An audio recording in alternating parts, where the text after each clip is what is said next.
evening, guys. I'm Breeder'S, and then welcome to Breeder'S Wahala. We are still on cynology business, where we already discussed earlier on that cynology deals with the study of domestic animals, especially dogs. So then we've handled training, we've handled breeding, we've handled grooming. Today we are on veterinary practices and vets in general. So then today we are at Connie's veterinary clinic in Abilingui to discuss who a vet is, the services he offers here, and then and a bit about medication, self-medication in the house and all.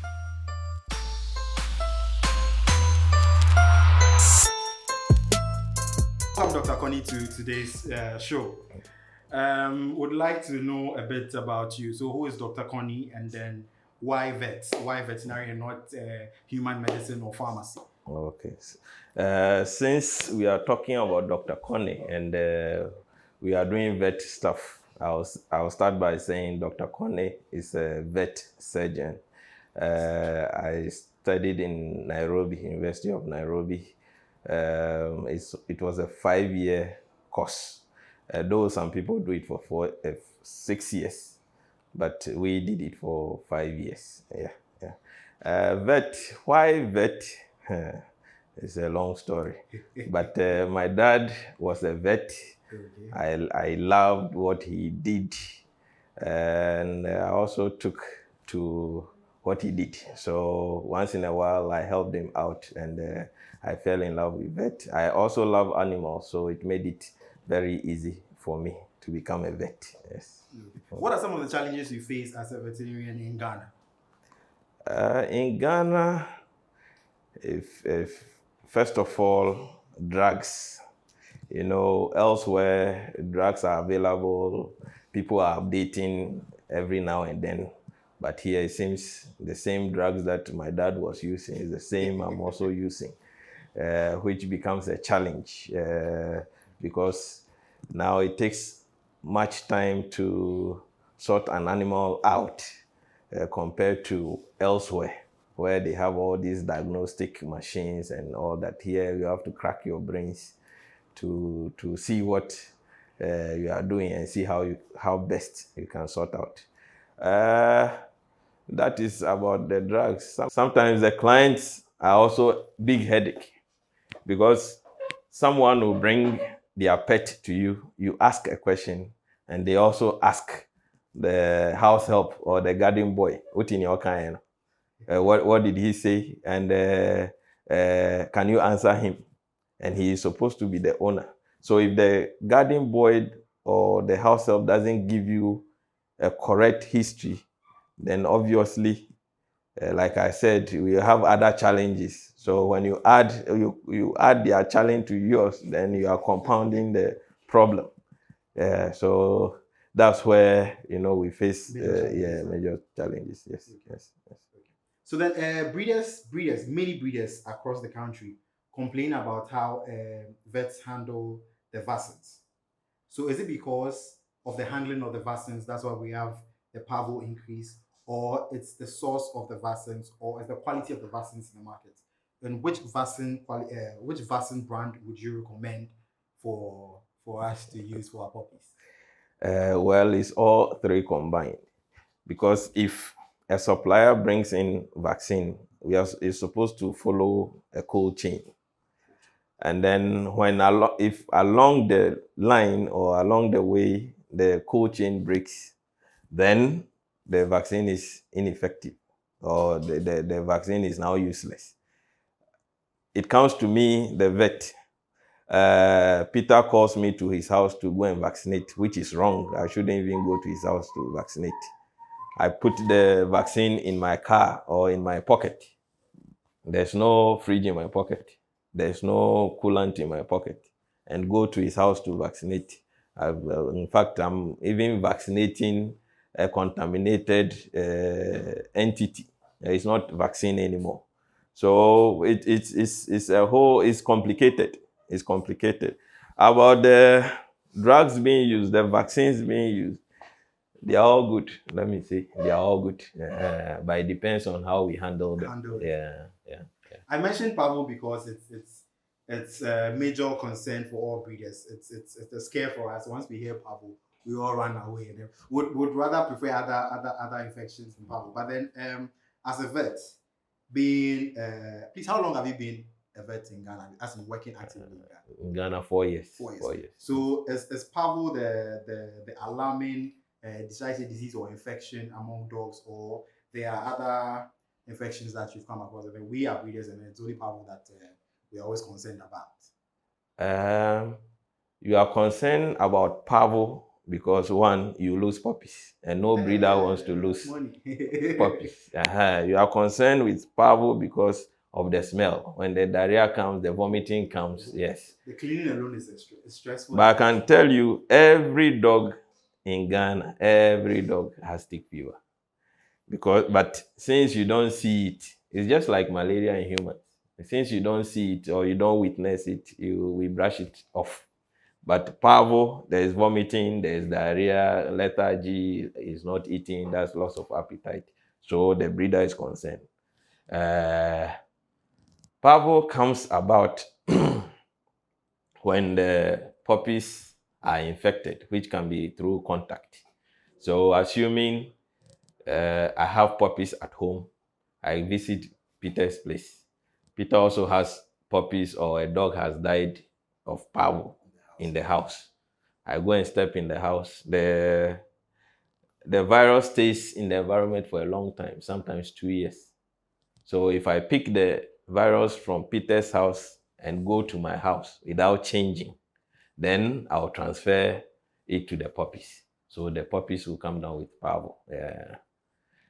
So basically, I would say Pavo is on the increase because of how we handle ourselves, and including the puppies. Yes. Okay. So then, you mentioned tick fever. I'd like us to finish the tick fever and then come back to Pavo. Okay. So since we're saying most of the results of the blood chemistry, no, hematology. Hematology comes out as babesiosis, plus or plus. Are you saying we have a serious tick infestation in Ghana, or tick fever can also be transferred from dog to dog? Both. It's both. From dog to dog? Yeah, it can be transferred from dog to dog. Sometimes, in fact, it's been documented that sometimes when an infected dog bites another dog, they transmit the tick fever. So, which means if they are even sharing water, there's a possibility that. Wow. So even yes, it can be. And then even from mother to puppy, that can also happen. That's why sometimes, I believe sometimes the mother might be having the tick fever, and then along the way she aborts because she can't carry the pregnancy to term. Yeah. So here in our region, tick fever is like endemic, I would say, because and we're all looking at Pavo. Yes. When anytime in here, this clinic, anytime a dog is sick or my dog is not eating, you take blood, it comes out tick fever. Anytime. Yeah. Can it be cured? Yes, tick fever can be cured fully, but is the way we handle our cases and even the clients. Because the drugs we use imidocap, where you have to inject, then after 14 days, you repeat, you give a second dose.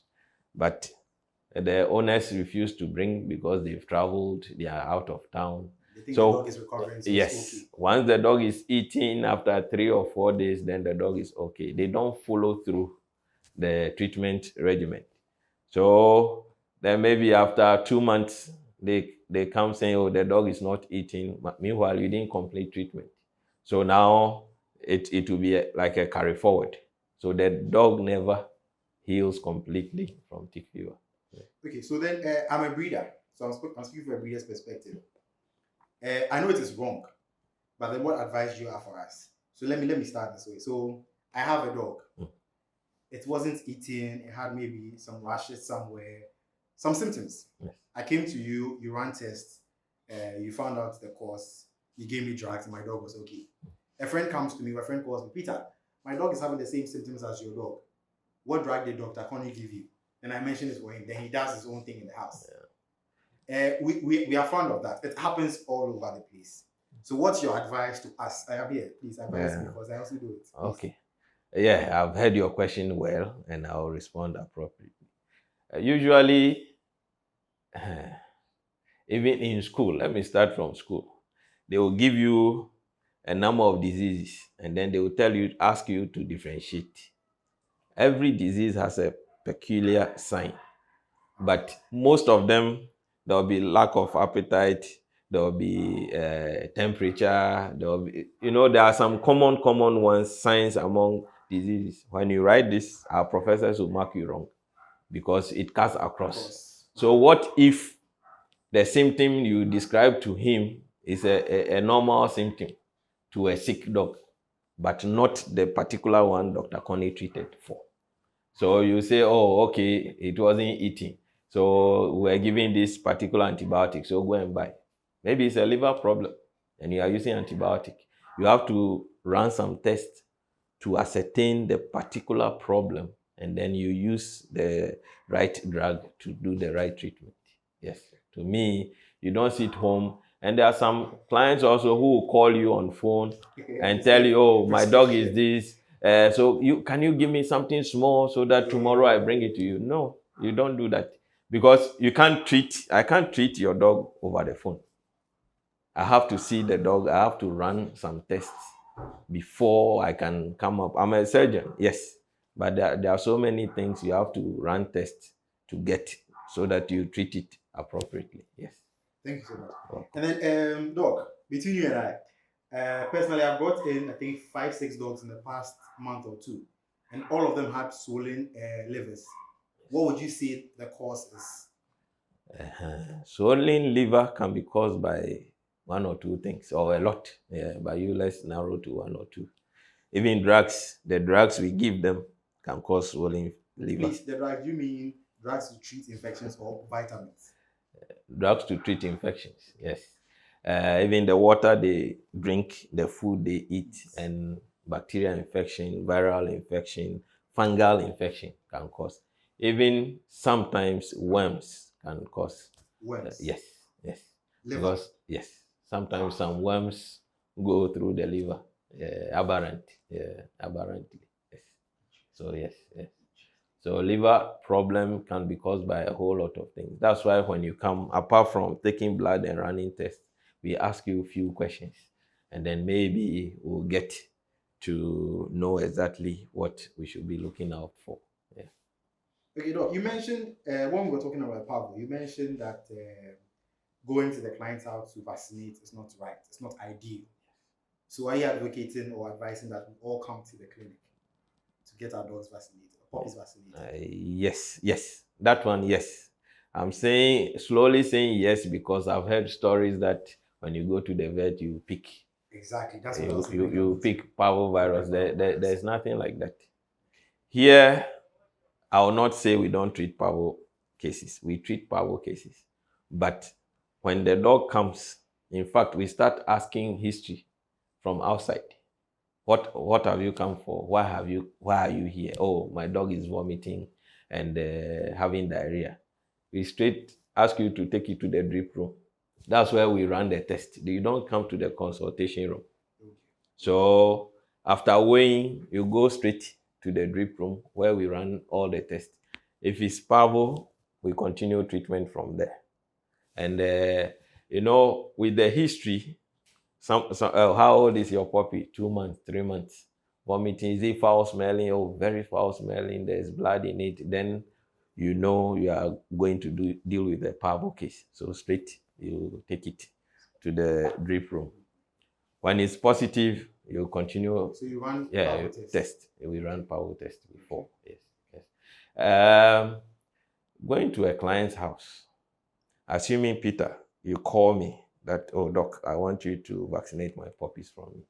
No problems. But when am I coming to vaccinate at home? Is it in the afternoon? Is it in the evening? Where I've touched all Pavo cases, or I've touched cases which are contagious to your puppies. So I come to your house. If I've stepped or handled a case that will be harmful to your puppies, I bring them to you. But when you come here, I tell Solomon, you've touched Pavo. Don't come to the consultation room. So I will treat or I'll vaccinate the puppies.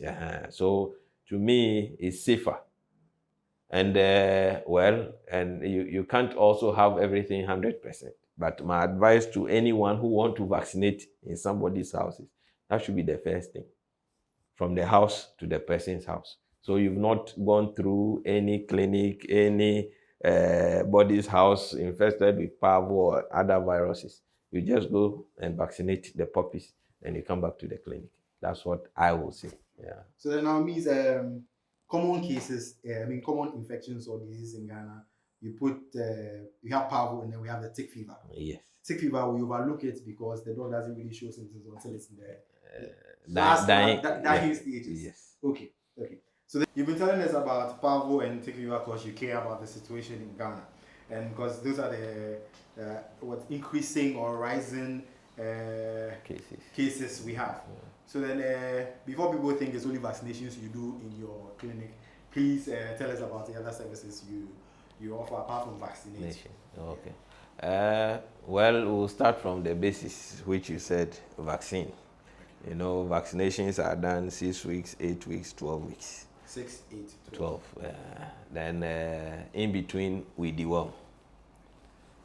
Then the advice to the client is make sure you follow the vaccination regime, you deworm regularly, you give good food, you avoid ticks and fleas. When you do that, you will not be seeing the vet frequently. But here we are, you tell the client something, they also do this.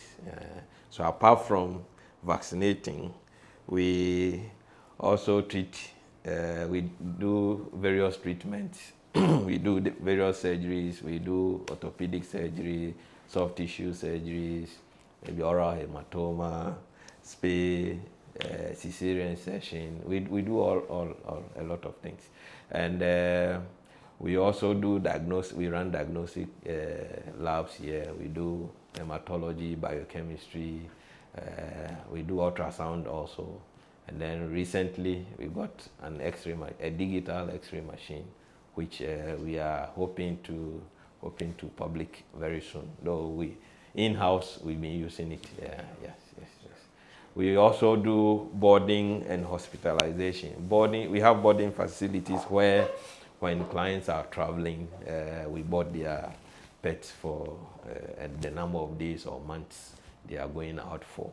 And when you bring your dog, and we have to hospitalize, that is, we have to detain them to treat them here.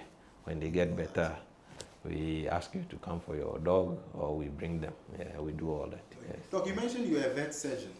Yes. So then it means under, how do I put it? Under veterinary, you have a lot of, you have something like pharmaceutical something under vets too. I mean, tell us about the other, apart from being a vet surgeon, any other... let me see. In a typical setup, in a typical vet setup, you should have a vet surgeon. We have vet technicians, and then vet nurses. Sometimes we also specialize.